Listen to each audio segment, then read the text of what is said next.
Hello, this is number 10 of Hegel's Phenomenology of Mind, and we're up to the second part of self-certainty. I was reflecting, I think I might have to do number 8 again of the series. I mean, it was horrible to do, and it was it's probably worse to watch. I might put it up there and then take it down again. So apologies for putting you through that. I mean, going through it was a bit of an act of endurance, as I said last time. And going through the phenomenology, a kind of metaphor I would use is, I went to Tenerife, and we got lost in the northern area of the island, in an area called Anaga, and it's beautiful, but it's very remote and it's very wooded, and we had to take a taxi. Back during the night. And it was so dark you could only make out a few trees in the immediate distance, because outside the area, directly illuminated by the headlights, you couldn't see anything. Just darkness, and I think it's one of the darkest places in Europe, and the roads were incredibly windy, so you had no clue where you were or where you were going. North, south, east, west, whatever. And in a way you felt really dizzy. I mean, literally dizzy, because the randomness of the movement and the apparent, I mean, it wasn't a random movement, you were going somewhere, but the apparent randomness. And so that is a bit like, that's a bit like when you go through this book. But this one, self-certainty anyway, this one, the second part of it's going to be much different. And congratulations if you're sticking with them. 166. What has now emerged is something which did not happen in the previous relationships, namely a certainty that is equal to its truth. Okay, Harris says this, our friend Harris. The chapter begins with a view of where we are now and how we got here. Our truth criterion is now certainty of self. So each consciousness has a criterion of its own truth, and this is it. This is one of them.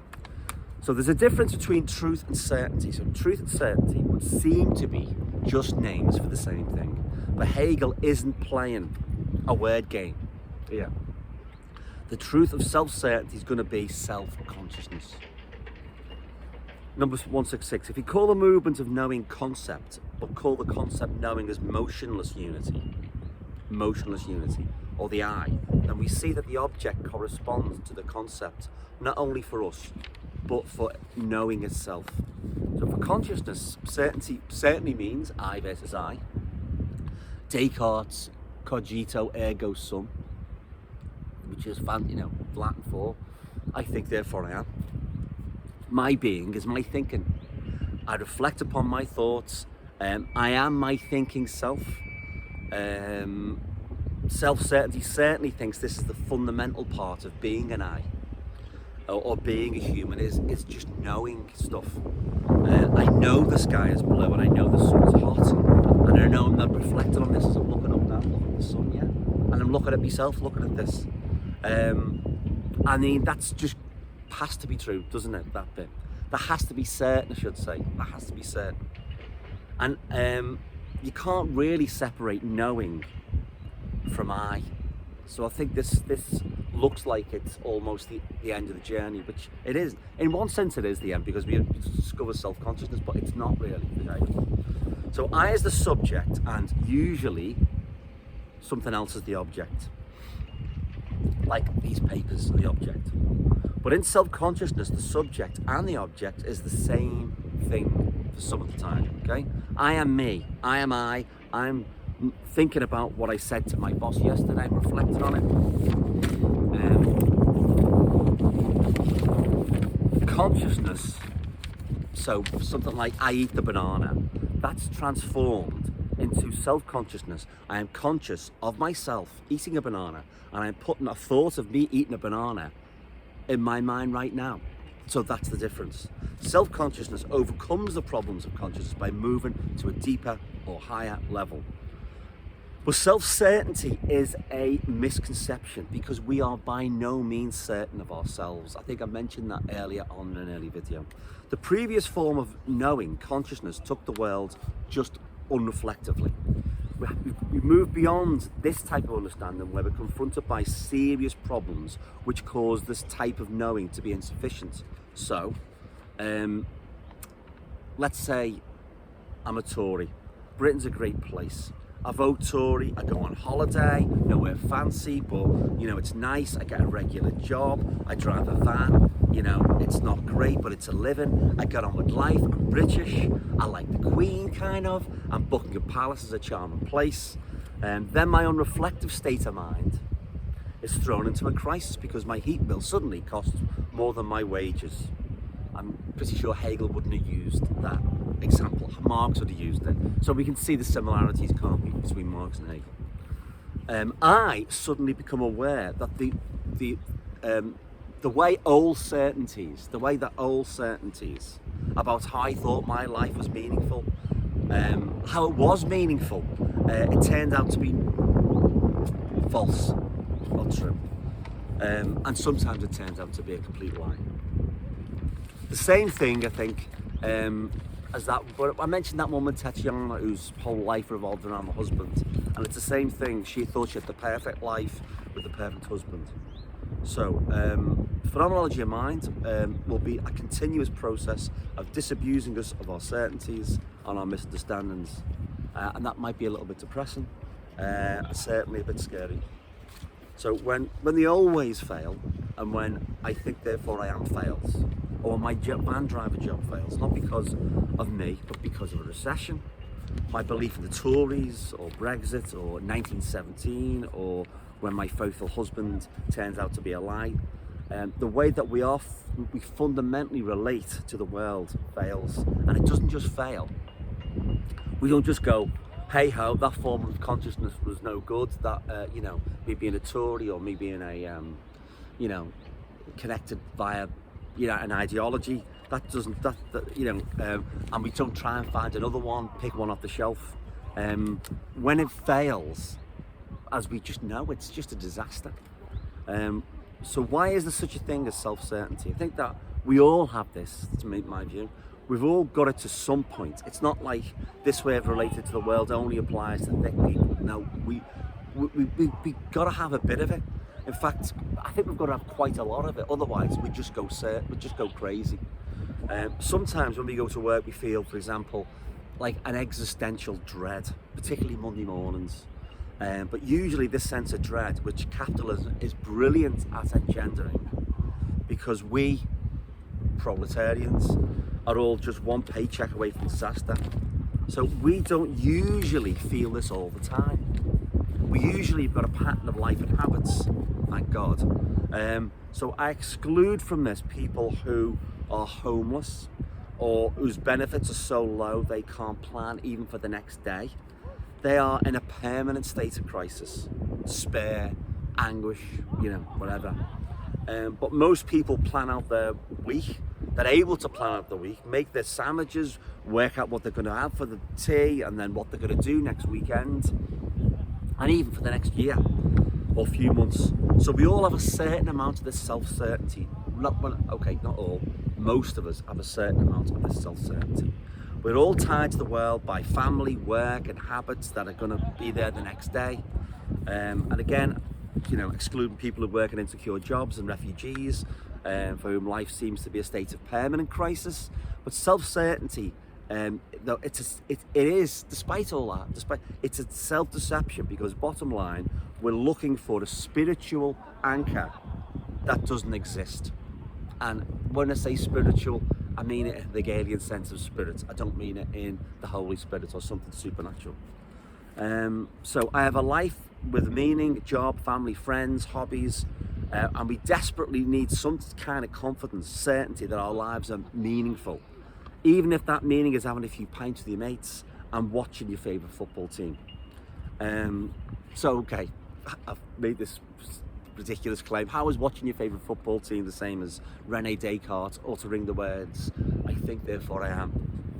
Okay, so Descartes knows that he's related to the world by his fearsome intellect, writing books, by his subjectivity actually.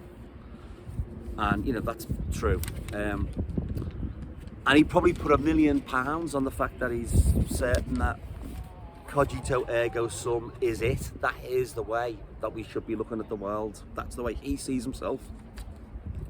But I mean, I'm not kidding when I say that I put football on the same level as the Descartes moment, because people are as certain about their football loyalties as Descartes was about the existence of his own mind. How? Well, many people, many of them, are just as invested in their teams as Descartes was in his ideas. And there's one difference I'll come to in a minute, but you've only got to take a stroll through a graveyard. You know, I like graveyards, so particularly headstones from the last 20 years to see how many of them are now decorated with the emblem of the football club. Certainly in Liverpool, they're everywhere. And as religion has receded, football seems to have taken its place.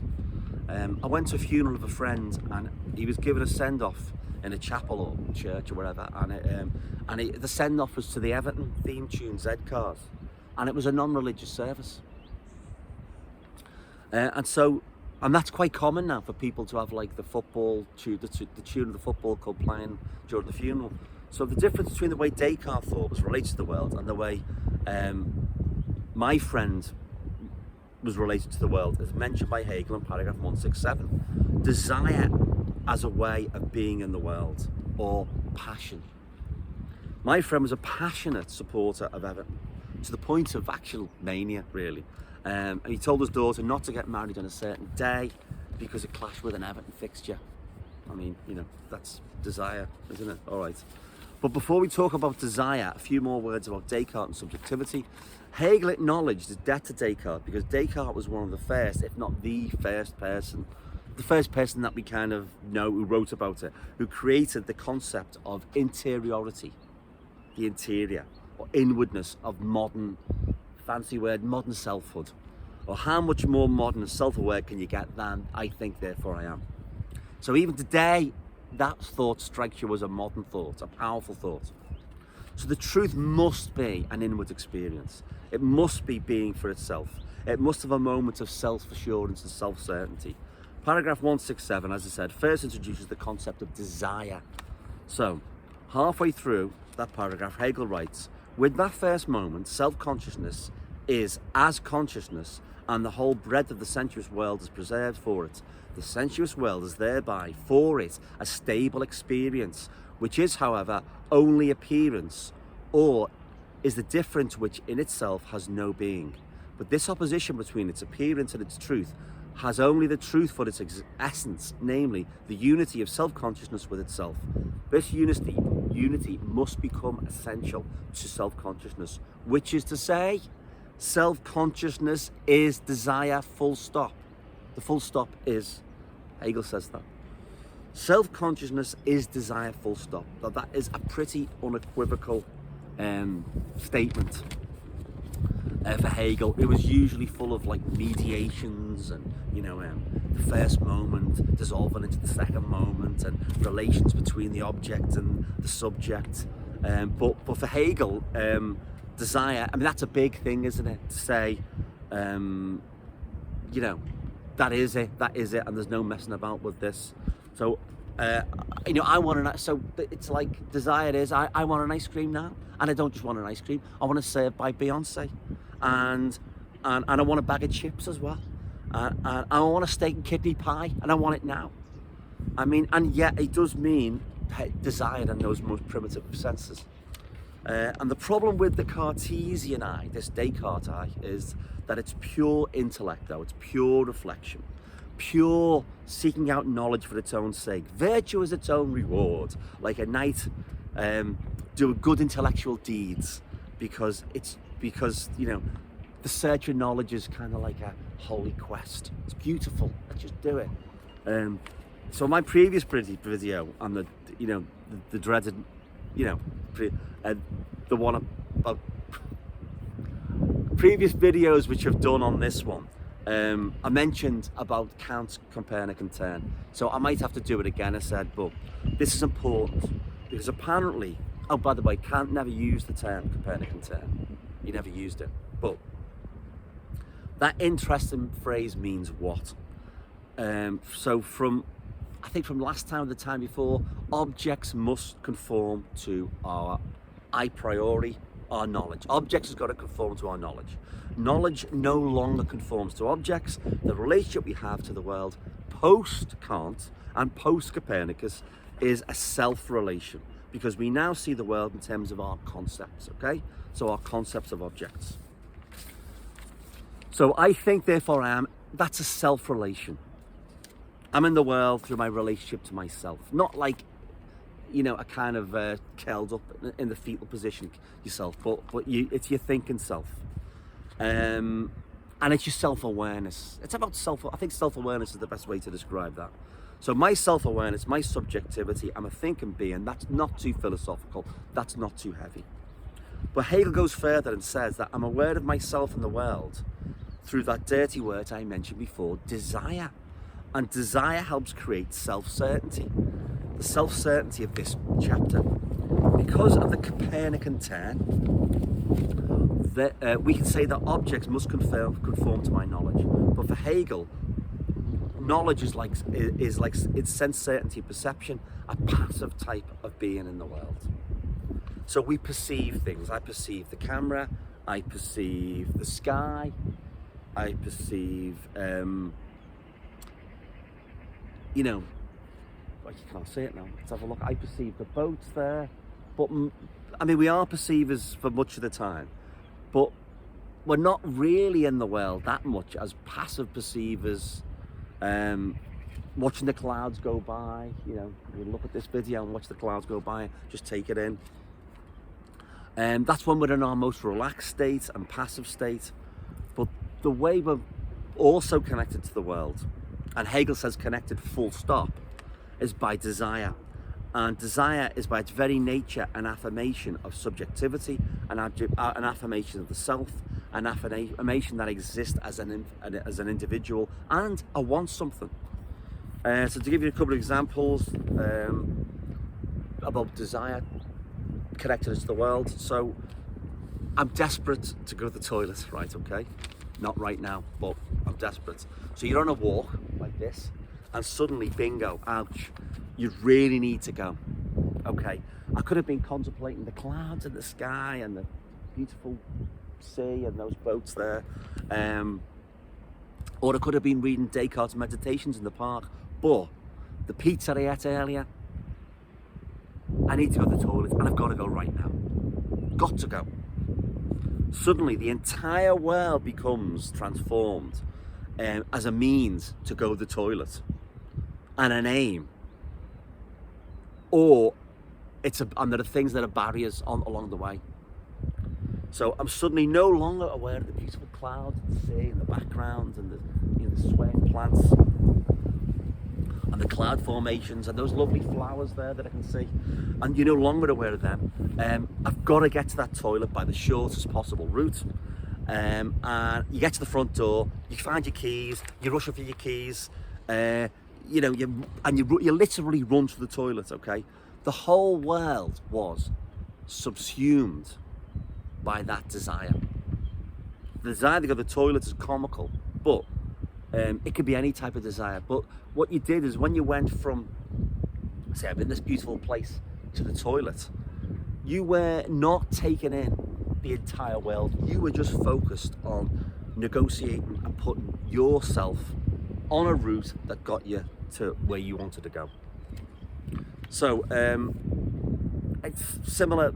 Any desire, you could even be, okay, the toilet's like the goods one, but you run out of milk, you've got to go quickly to the shops, you plan your route, you take the car, you park the car, you need to find the right aisle, okay, you're looking around, then you got to find the self-service till. So you're connected to the world in those moments by your desires, by wanting to go to the toilet or getting milk or whatever, and your actions are conditioned by those desires completely. So that's why Hegel uses the phrase desire full stop. So I become necessarily, in this state, a bit narcissistic and self-driven. I get my meaning about the world and my relation to the world through my desire for the toilet or for milk or for chips or whatever. And knowing could be interpreted really as a way of acting and action related. So this type of knowing, therefore, is not contemplative knowing, it's active knowing. The knowing of an agent in the world, my knowing's for a purpose. and it leads me to take action. So desire introduces the idea of agency and the fact that we inhabit the world as agents rather than as contemplators, okay? So hopefully that's a bit more, understandable than the previous sections. So next week we'll continue with self-certainty for a little bit longer. Okay, see you later.